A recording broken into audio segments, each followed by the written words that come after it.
Nós celebramos hoje a memória de Nossa Senhora de Fátima, e como essa paróquia, essa igreja é dedicada à sua intercessão, à sua proteção, essa festa para nós hoje é solene. É por isso que tem glória, é por isso que professamos a nossa fé. E quando iniciamos a Santa Missa aqui, eu via hoje, 9 da noite, essa igreja lotada. É Nossa Senhora que faz isso, não é? Por mais que nossos irmãos aqui têm 75 anos de banda, né? São muito conhecidos aqui, brincadeira, o padre sabe.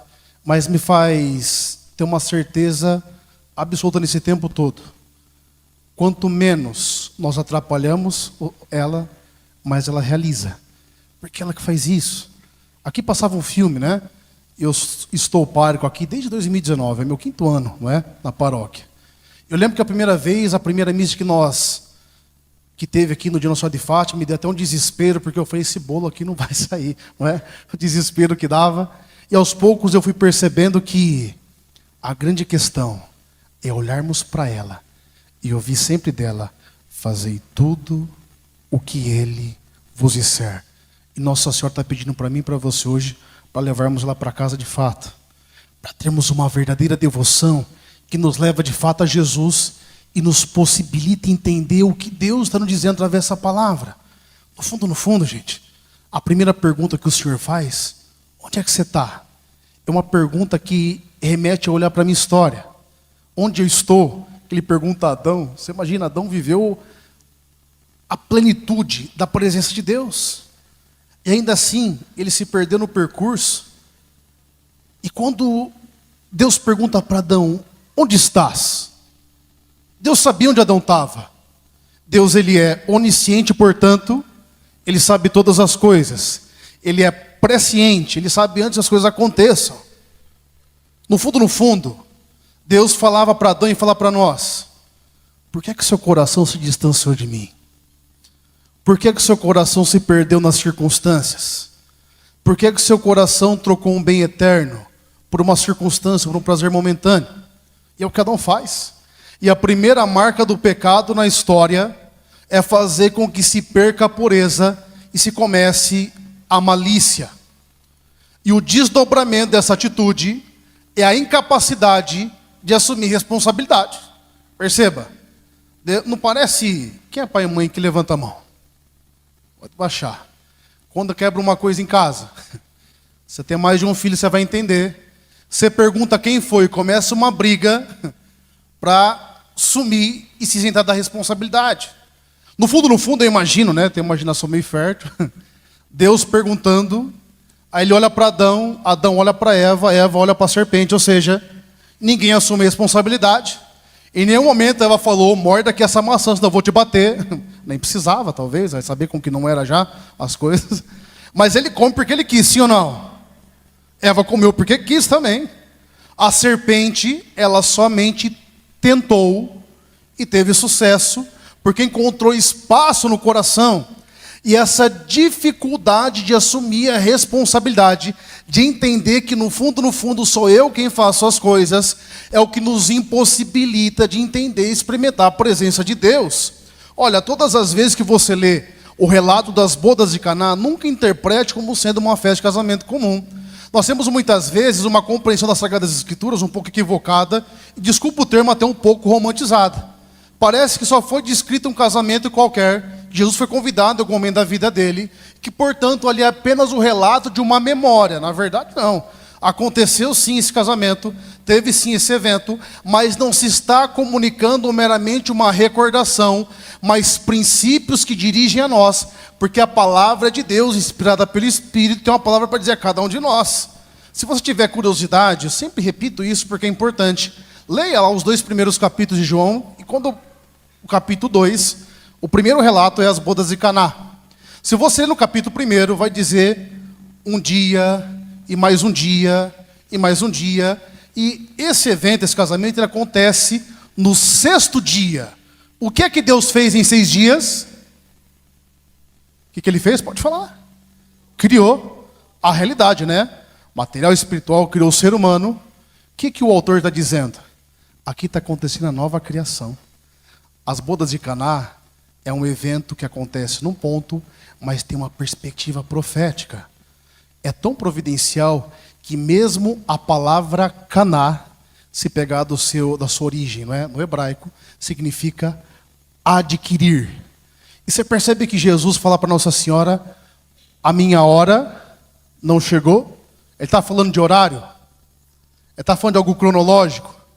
Qual que é a hora de Jesus? A cruz. É na cruz que se concretiza a missão, é na cruz que ele nos readquire, é na cruz que de fato o casamento em Caná acontece. Por quê? No Antigo Testamento, o relacionamento de Deus com o seu povo, a aliança era tão profunda, que Deus utilizava a imagem do matrimônio para explicá-la. Tanto que se você ler o livro de Oséias, é o relato de uma esposa, desculpa por dizer, mas está lá, você vai ler, que se prostitui, não é? Que se distancia do seu esposo, mas misericordiosamente ele vai e retoma a sua relação com ela. É Deus falando, desculpa o termo, mas é bíblico, as prostituições do seu povo que macularam a aliança que ele fez, era uma aliança matrimonial. É por isso que a idolatria no Antigo Testamento ela equivalia ao adultério, porque Deus era o esposo e o povo a sua esposa.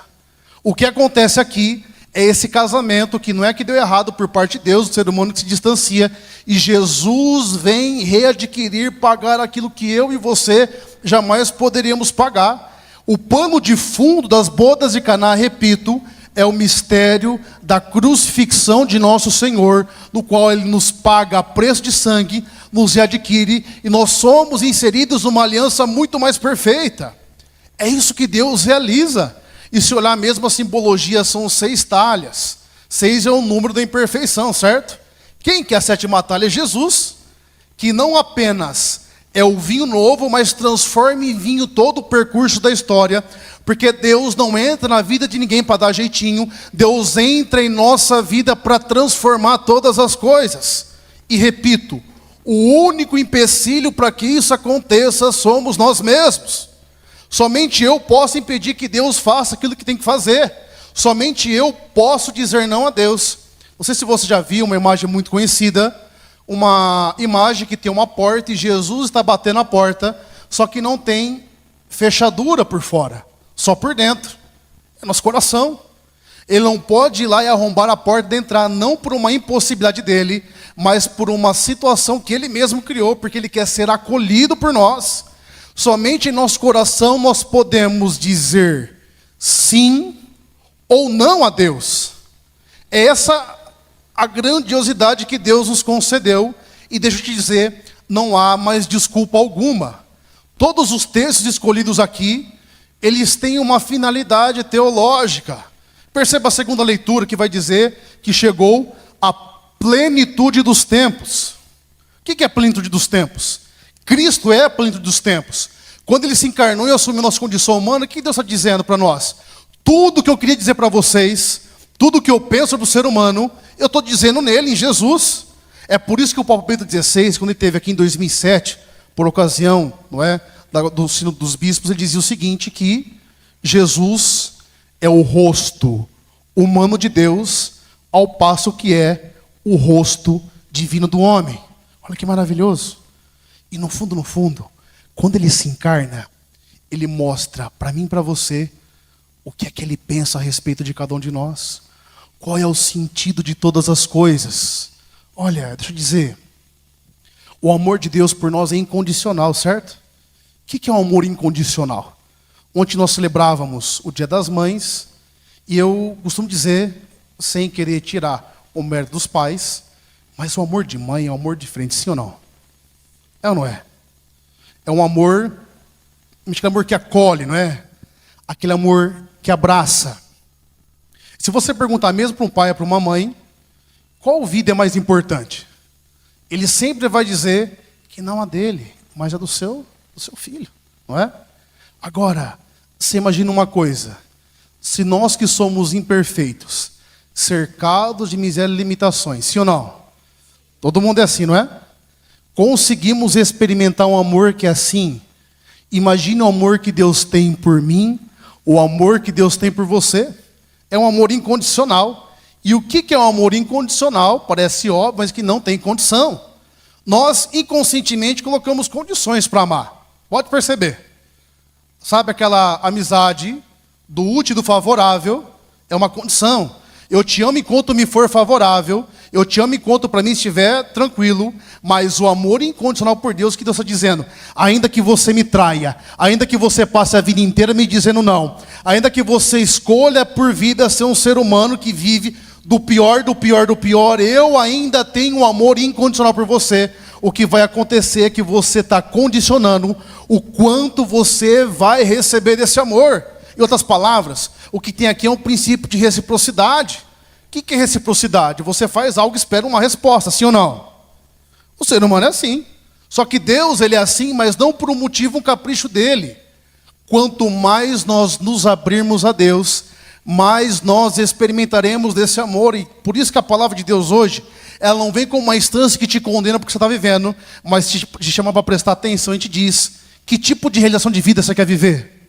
O quanto você quer receber de Deus. Sabe qual que é a visão mais errada que se tem de Deus? É nós acharmos que vivermos em Deus, vivermos aquilo que a igreja nos fala, sermos religiosos, vai nos fazer viver uma felicidade limitada. Você percebeu que no inconsciente do povo está isso? Parece que quem está vindo aqui é um povo triste, feio, que porque ninguém quer a gente vem para cá. Como se a igreja fosse somente um grito no meio do desespero, que muitas vezes é. Mas não é isso. O sentido é a verdadeira felicidade. Há um anseio profundo no coração de cada um de nós de felicidade. Eu costumo brincar, ninguém acorda querendo ser triste, não é? Ou se acorda? Nossa, que vontade de passar uma raiva. Alguém acorda assim? Nossa, mas que vontade de pegar um prego e dar no meio da mão. Alguém faz isso? Pode ser que aconteça, sim ou não? Pode ser, mas não é o que você pretende. E pelo amor de Deus, se você acordou com vontade, querendo, está triste, é exorcismo, depois pode. Expulsa o que tiver aí dentro aí, velho. Não é normal, é ou não é? Por mais que muitas vezes passemos por momentos em que nós não consigamos encontrar a felicidade em nós por diversos motivos, a procura do ser humano é sempre uma procura por felicidade e realização. Ninguém começa nada para dar errado, gente. Ninguém começa, pode ser que a pessoa comece por diversos motivos, todo mundo acha que vai dar errado, mas ela começa achando que vai dar certo, sim ou não? Ou vai dizer, não, eu vou ali, vou me endividar só. Não, ninguém faz isso.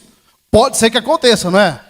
Pode ser que alguma coisa dê errado, mas dentro de cada um de nós há um anseio profundo por felicidade.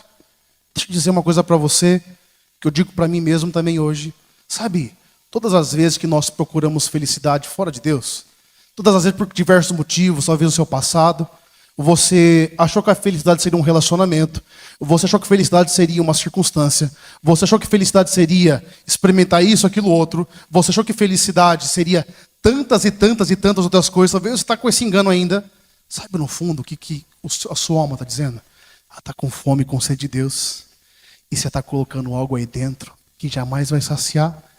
Tem um autor russo que ele dizia o seguinte, Tolstói, que dentro do ser humano existe um vazio do tamanho de Deus. Nada que você colocar aí é capaz de suprir essa necessidade. É por isso que a liturgia de hoje, e o padre já vai encerrando, ela espera de nós hoje reconciliação. Se reconcilia com a sua história, se reconcilia com Deus, se reconcilia com os outros. Não há outro caminho. A gente caminha na ilusão de que a alternativa não tem, gente. Jesus lá em João 14 disse, eu sou o caminho, a verdade e a vida. Ele não disse, eu sou um caminho, eu sou uma verdade, eu sou uma vida. Ele disse, eu sou o caminho, eu sou a verdade, eu sou a vida. É princípio, guarda isso. O princípio que você conserva vai te conservar.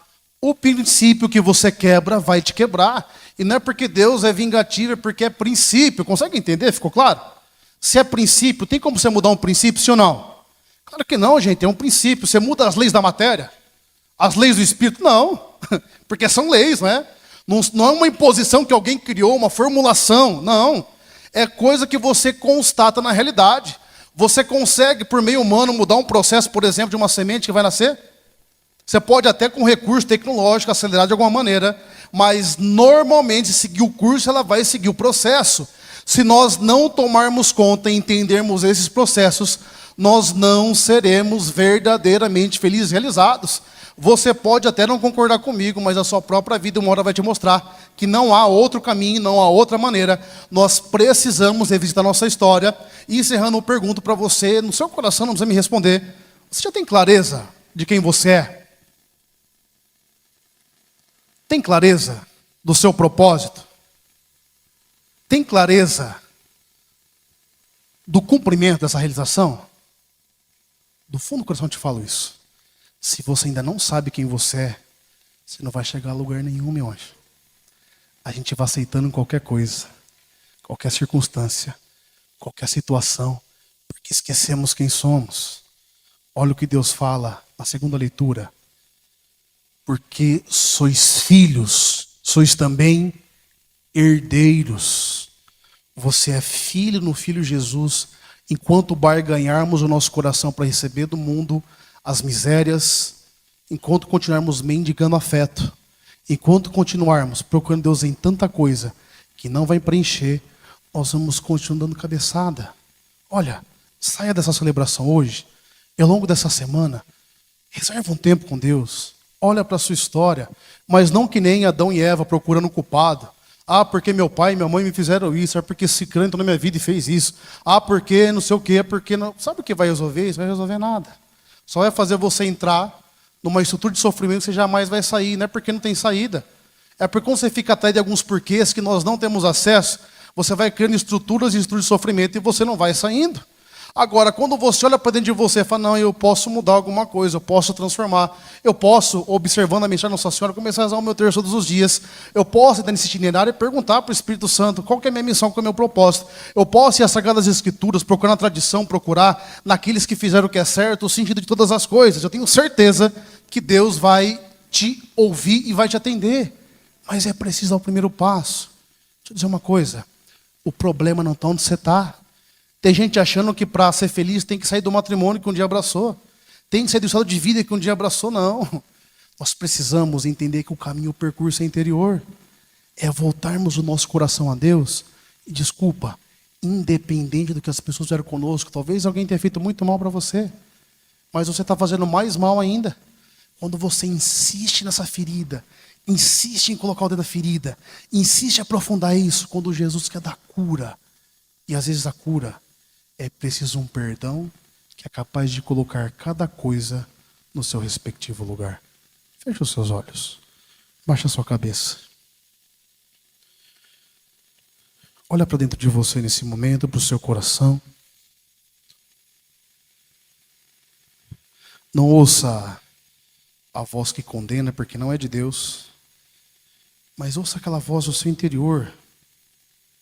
Talvez hoje o seu coração clama uma solução imediata. Talvez você não aguenta mais viver o que você está vivendo. Só olha para Deus, olha para o Senhor. Quando Ele entra em nossa história, Ele entra para transformar todas as coisas, todas as circunstâncias, todas as realidades.